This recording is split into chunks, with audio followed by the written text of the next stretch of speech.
Hoy tendremos un programa inusual. Su base son fotodocumentos que durante muchos años no se mostraron al público.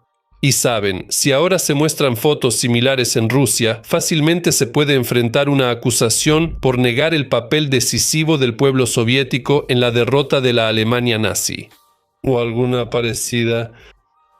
Y solo por mostrar fotos verídicas tomadas por fotógrafos soviéticos. ¿Y por qué? La respuesta es simple. Estas fotos no encajan en el concepto aprobado de la liberación de Berlín. Muestran claramente una imagen completamente diferente. No es fanfarronería ni lo que llaman la obsesión por la victoria. En general, todo eso con lo que la propaganda ha llenado la televisión rusa durante las últimas décadas. Así que vean este episodio hasta el final y verán no solo muchos detalles nuevos de la primavera de 1945, sino también cómo esos acontecimientos están directamente relacionados con la guerra que ahora está librando Rusia en el territorio de Ucrania. Me llamo Semyon, del canal Megashot TV. Comenzamos.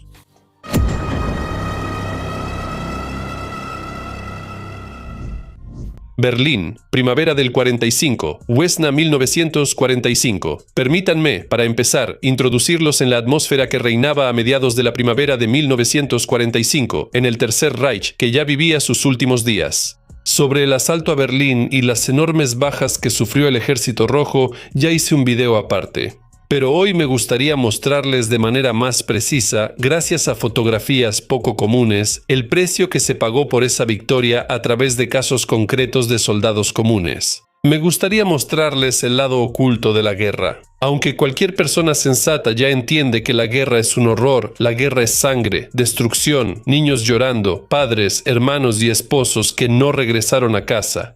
Y solo en la mente de los rusos, gracias al intenso trabajo de la maquinaria de propaganda, la guerra durante muchos años se presentó como desfiles, fuegos artificiales y mayo como el mes de la liberación. Pero gracias a los fotógrafos que en su momento no tuvieron miedo de capturar no solo los momentos solemnes de los desfiles y también a las personas que conservaron esas fotos, podremos ver cómo fue realmente la parte final de la Segunda Guerra Mundial. Por cierto, ahora la mayoría de estas fotos se pueden encontrar principalmente en sitios extranjeros y no en sitios con la terminación .ru. Si en Yandex buscas algo como Foto Berlín 45, te mostrará una foto del Reichstag con la bandera roja. El desfile de soldados frente a edificios destruidos, altos mandos militares inspeccionando el esqueleto de un gigante caído. O de vez en cuando pueden aparecer soldados del Ejército Rojo felices y alegres, o los propios berlineses. Esto es bastante extraño. Sabiendo los hechos reales, se puede afirmar que muchas de estas fotos son escenificadas. La propaganda soviética convirtió el hecho mismo de la victoria en un triunfo, pero mucho quedó tras bambalinas. Hoy vamos a echar un vistazo al corazón de una ciudad destruida. La veremos a través de los ojos de quienes vivieron y murieron entre las ruinas. Esto no será una crónica heroica, será una crónica de dolor en ambos lados de las barricadas. Berlín, el reverso de la victoria. Estas fotografías se mantuvieron ocultas y durante mucho tiempo permanecieron desconocidas. Uno de los fotógrafos cuyas obras les mostraré hoy fue Valery Fominsky, quien era cirujano de profesión y se convirtió en fotógrafo militar. Él no solo fue testigo de los acontecimientos, sino que estuvo en su epicentro y escribía en sus notas. Mi tarea era simple, registrar para que no se olvidara, para que supieran qué hay detrás de esta victoria.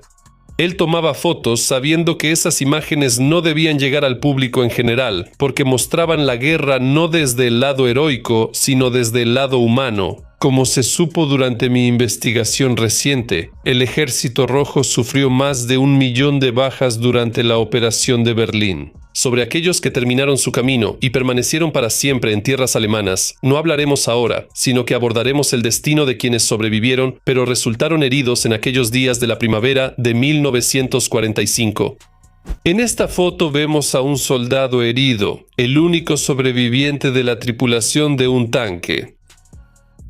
Y esta foto el propio autor la afirmó así: una herida es una herida, pero el deber es el deber. La conclusión es simple: si las heridas no son graves, te vendan y vuelves al combate. Y esto no es Berlín, sino Alemania Oriental, abril de 1945. Pero la inscripción deja aún más claro cómo se trataba a los soldados heridos antes de la batalla decisiva de la Segunda Guerra Mundial. Los heridos leves, de vuelta a las filas. Y en el siguiente grupo de fotografías podemos observar el propio proceso de traslado de los soldados heridos a los hospitales de campaña. En esta fotografía en particular y en las dos siguientes se muestra el proceso. A los soldados heridos después de la batalla los llevan al batallón médico-sanitario en las afueras de Berlín en abril del 45. Sin duda, me gustaría expresar un enorme agradecimiento a todo el personal médico que sacaba a los combatientes del campo de batalla, ayudaba en su traslado y, lo más importante, les brindaba la ayuda tan necesaria. En condiciones difíciles, bajo bombardeos, en circunstancias horribles y bajo fuego constante, su hazaña no es menor que la de los propios soldados. Y ahora les presento raras fotos de archivo tomadas directamente en los hospitales. ¿En qué se diferencian de las fotos típicas con las que solemos asociar el año 45? Aquí no veremos sonrisas ni alegría, ni otros atributos de las fotos de la internet rusa con las que se intenta transmitir la atmósfera de aquellos días. En estas imágenes vemos todo el dolor que causa la guerra. Qué heridas desconocidas e imborrables, tanto en el cuerpo como en el alma, deja hasta el final de sus días en quienes sobrevivieron.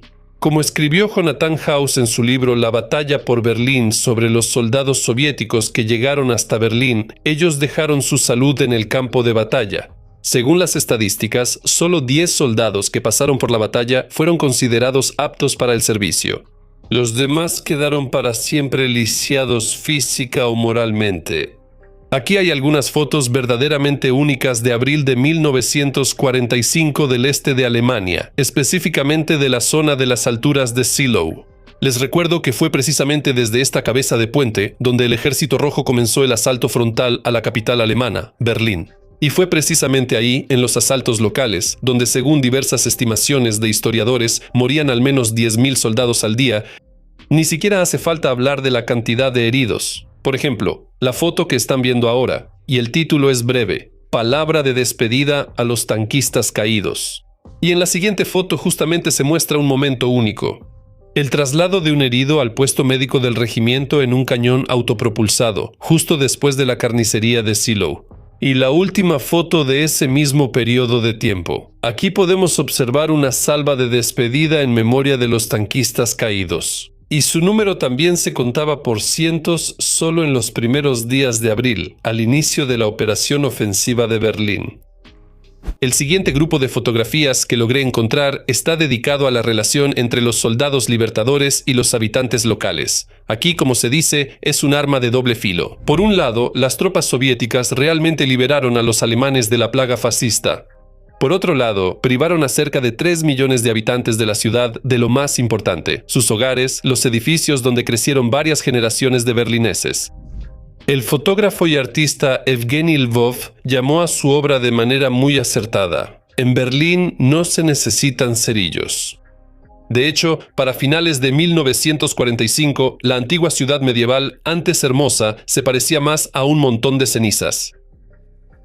Y estas son imágenes fechadas el 8 de mayo en las que aparece un oficial del Ejército Rojo, anunciando a los habitantes locales que la guerra más sangrienta en la historia de la humanidad ha llegado a su fin, el ya mencionado Valery Fomin. Berlinski, el autor de esta imagen, la tituló así: 8 de mayo, atención, transmitimos el texto de la rendición del ejército fascista alemán.